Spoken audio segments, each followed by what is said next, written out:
black-white paradigm in the context of Denny's. And when the incident had happened, this campus was as separate as you would find it. African American students with African American students, Latino students with Latino students, Asian American students were with, depending on what their ethnic group was. That's how it was. When this thing happened, it woke up the larger community of color as much as it did non-communities of color on this campus to say, this actually happens to Asian Americans too, and that means it's going to keep happening to us, right? I mean, what this did was it pulled all the other groups that Asia and the Asian American groups never work with, like La Lucha, African Student Union, the NAACP chapter on campus, go into the genocide of original Mexicans in the United States.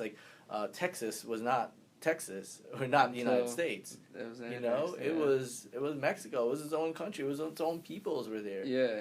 The entire history of the U.S. is about conquest and colonization. And the history of U.S. presence globally is about imperialism. Well, the conversation of what happened around Berkeley and ethnic studies, that we all need a piece of this, but we can't do it alone, and we can't do it in a vacuum. We need to be in solidarity with each other as communities of color.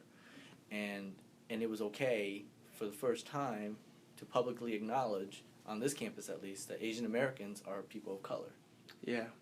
They're not honorary whites, and there's a big rallying cry about, who designated Asian Americans as honorary whites, Personally, for me, I would never even associate with that. I grew up in a predominantly Jamaican and black neighborhood, in New York, so I would never even associate or have any association with being honorary white. I mean, it was probably far from that, know? Yeah. And so for me, this was a great moment because it actually brought our communities of color together. It was a really horrible event, but it brought communities of color, and it brought Asian and Asian international communities together as well that just didn't exist before. Yeah. So when it comes to the global scope of your movement, what would you, some movements are considered, if they're seen on the basis of successful, not successful. I would consider that a little broad. Would you consider this movement to still be going on today, just in different facets of society, or how would you consider that? Which movement are you talking about?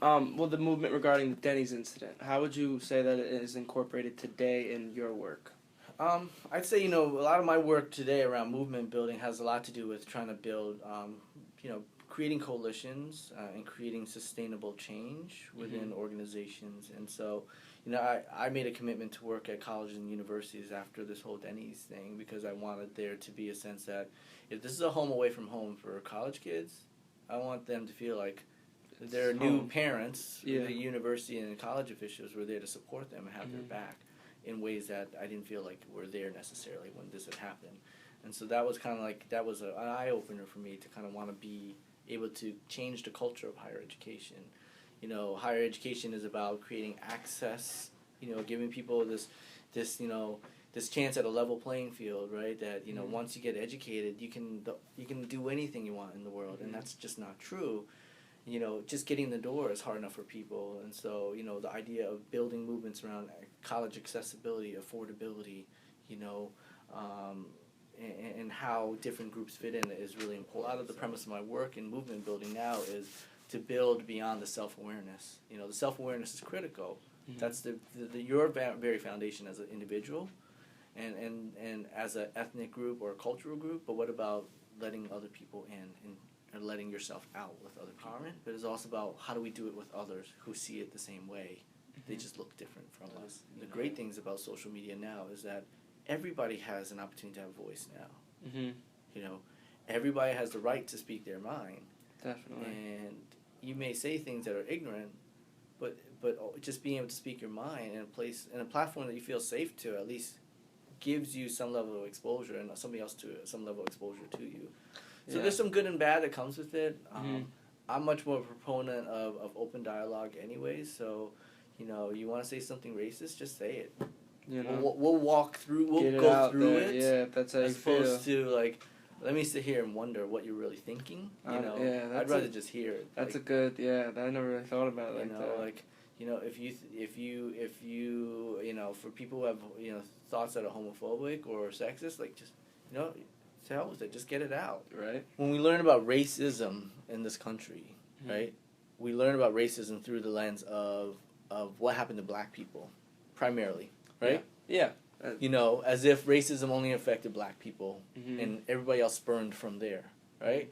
You know, but why don't we speak about racism and start with not just black people, but why don't we start with Asian Americans, or Indians, or Native Americans, like Native Americans, Native quote Americans, unquote, right? You know, you know, and the very core of it, right?